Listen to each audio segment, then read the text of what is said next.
தகப்பனே சோதரப்பா, இந்த இடத்துல நிக்கிறதுக்கு தகுதி இல்லை, ஆனாலும் ஆண்டவர் இந்த இடத்துல நிக்க வச்சிருக்கிறாங்க. ஏசப்பா, இதுல நாங்க இந்த வார்த்தையை சொல்ற என்ன தவறா இருந்தா என்ன மன்னிச்சுங்க ஏசப்பா. சோதரப்பா சோதரப்பா சோதரப்பா சோதரே தகப்பனே சோதரப்பா. எல்லாவற்றையும் காத்துல ஒப்பு கொடுத்து ஜெபிக்கிறோம்.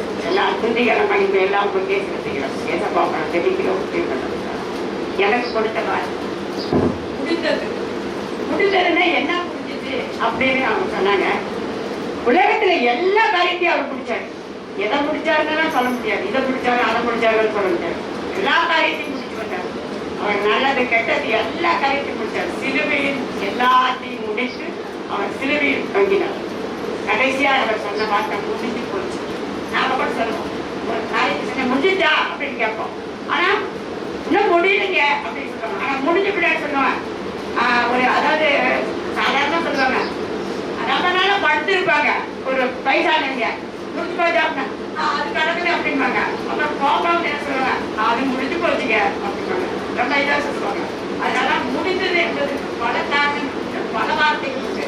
அது எப்படி வேணாலும் சொல்லலாம். ஆனா இன்னைக்கு சொன்னது என்னன்னா, ரட்சிப்பு திட்டங்களை முடித்தார். அவர் ரட்சிப்பு திட்டங்களை எப்படி முடித்தார்? உலகத்தில் உள்ள அத்தனை மக்களும் ரட்சிக்கணும்னு அவருடைய ஆசை. அதனால அந்த ரட்சிப்பு திட்டத்தை அவர் ஒவ்வொரு நாளும் சொல்லி கொடுத்தார். அதுதான் அவர் சொல்லி கொடுத்தார். அவர் வேலை இன்னும் முடியல, ஆனா முடிந்ததுன்னு அவர் சொல்லி முடிச்சிட்டார்.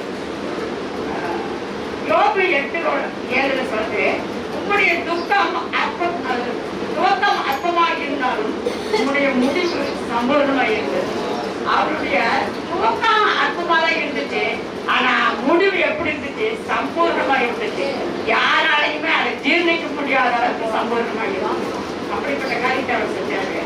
அதே எபிரேயர் 10:12 இவரே பாவங்களுக்காக பலியானார். அவர்தான் நம்ம பாவங்களுக்காக பலியானார். ஒரே பலியானார். மற்ற யாருமே பலியான ஆடு இல்லை, மாடு இல்லை. அவர் தான் நம்ம உலகத்தில் உள்ள மக்களுக்காக, ஜனங்களுக்காக அவர் ஒருவரே பலியானார். அவர் பலியாகி தேவனுடைய வலது பரிசுத்தத்தை உட்கார்ந்தார். அப்படிப்பட்ட ஒரு காரியத்தை அவர் செஞ்சிருக்கிறார். கொலோசியர் 2:14 நமக்கு எதிரடியாக கட்டளைகளாலும் நமக்கு விரோதமாக இருந்த கையெழுத்தை குறைத்து அதை நடுவழியாதபடிக்கு எடுத்து சிலுவையின் மேல் ஆணி அடித்தார். பாருங்க, நமக்கு எதிரே எத்தனையோ காரியம் எடுத்திருக்கோம். இதுதான் சொல்ல முடியாது. நாம செஞ்ச பாவம், நாம செஞ்ச கெட்ட காரியம், நாம செஞ்ச எல்லா காரியத்துக்காக அவர் சிலுவையின் மேல் ஆணி அடித்தார். ஆணிதான் அவர் வந்து அவருடைய பாவங்களை மன்னிச்சது. இந்த ஜனங்களுக்கு ஆணி அடிச்சு அவர் வெளிக்காக இருக்கிறார். நாம அவர் வந்து நமக்காக தான் ஆணி அடிக்கப்பட்டார், வேற யாருக்காக இல்லை. நம்மளுடைய பாவங்களுக்காக தான் ஆணி அடித்தார். ஆணி அடித்து அவர் சிலுவையில வெட்டிச்சிருந்தார்.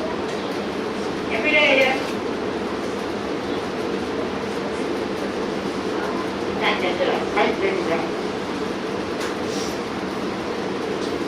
ஒருவர் பெருமை பாராட்டாதபடிக்கு இது கிருபையினால் உண்டானதல்ல. யாருமே பெருமை பாராட்ட முடியாது. அவர் செய்த காரியத்தை அவருக்கு பெருமை பாராட்டக்கூடாதுன்னு சொல்லியிருக்கிறார். அப்படிப்பட்ட காரியத்தை அவர் செஞ்சார். அவர் ரட்சிப்பின் திட்டத்தை முடித்தாரு. அவர் வந்த வேலை முடிஞ்சது. இயேசு இன்னொரு வார்த்தை சொன்னார், 9:10 ஆராய்ந்து முடியாத பெரிய காரியங்களையும் எண்ணி முடியாத அதிசயங்களையும் செஞ்சார். அவர் செஞ்ச காரியம் எப்படி இருக்குன்னா, ஆராய்ந்து முடியவே இல்லையா, ஆராய்ந்து பார்க்க முடியாத அளவுக்கு அவர் காரியத்தை செஞ்சிருக்கார். எண்ணி முடியாத அதிசயங்களை செஞ்சிருக்கிறார். அவர் எண்ணி முடியாத அதிசயம், அவர் செஞ்ச அதிசயத்தை சொல்லவே முடியல. அந்த அளவுக்கு எத்தனை அதிசயங்கள் நாங்கள் சொல்ல முடியாத அதிசயங்கள் செஞ்சார்.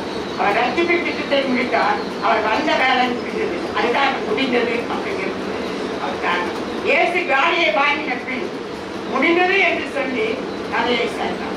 காடி வாங்கி கூட பிடிக்கல, ஆனா முடிந்தது என்று சொல்லி அவர் கதையை சேர்த்தார். இந்த வார்த்தையை எனக்கு தந்ததுக்காக நன்றி சொல்லி வார்த்தை